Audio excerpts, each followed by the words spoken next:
What's going on, guys? Kyle Welcher here from the Bassmaster Elite Series, and Ronnie Moore, the guy behind the camera from Bassmaster Live, had a cool concept. He wants to ask a lot of us Elite Series guys some rapid fire questions, so you get to know us a little bit better here. So if you like this concept, leave a like, leave a comment down below, let them know to get some more anglers on here.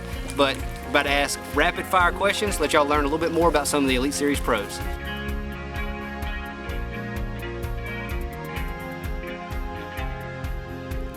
Good one. Oh, don't do that, dude. Seen him come out there and get that thing, though. That's awesome. Kyle, if you're throwing a frog, are you gonna throw a black frog or a white frog? What's your go-to? Black is the #1 because I feel like it looks like a shadow. So if I'm really looking, if I'm fishing around shad primarily, shad spawn, I'll go with white.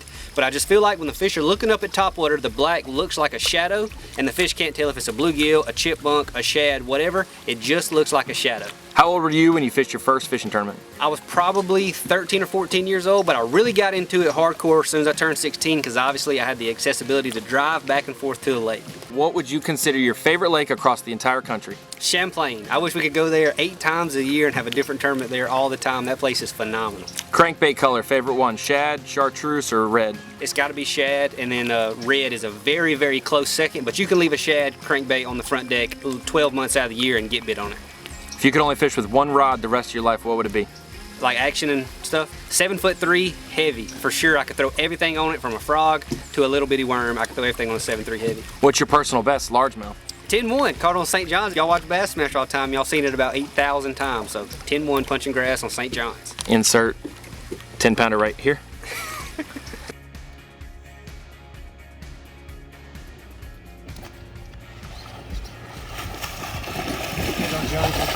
Big old giant one, dude.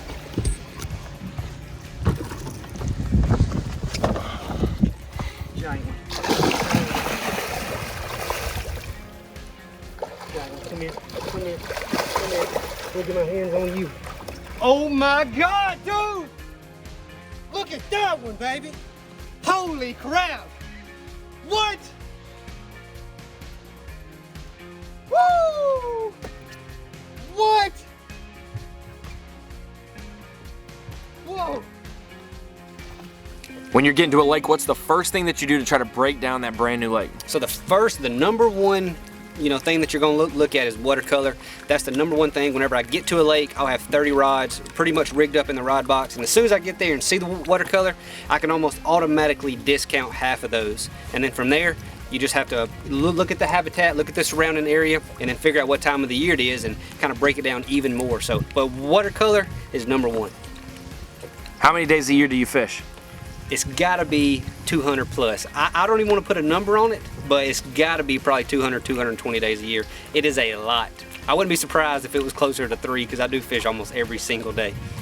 It's been 3 days of practice, 4 days of an elite. Are you one of those guys that has a train wreck in your boat? Dirty boat, or is it clean because you clean up every single night? It's relatively clean, and mostly because I only use like 2 packs of plastics all day long in every elite event, and I keep the same crankbait and same chatterbait tied on at all times. So it's pretty clean. All I have is the used plastics. I don't have a complete bomb go off in my center compartment, so I'll let y'all look in here right now.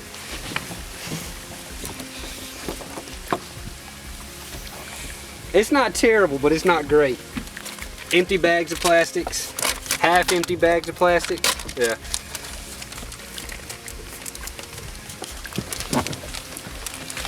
It's worse than I thought.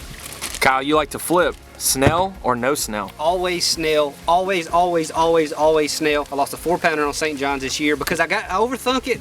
And I was using 20-pound fluorocarbon on a light wire hook, and I was like, man, I don't need a snell, and I lost a 4-pounder. Only fish I've lost all year was right there because I did not snell, and since then I snelled every single day. I've been snelling for like 10 years now, and I absolutely believe in it 100%.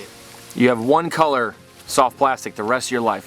What is it gonna be? So that's tough because green pumpkin is like my #1 go-to 90% of the time, but if the water gets too stained, you can't throw green pumpkin. So soft plastic, I gotta go with green pumpkin. We'll just throw some kind of moving bait if it does get stained if we're in that situation.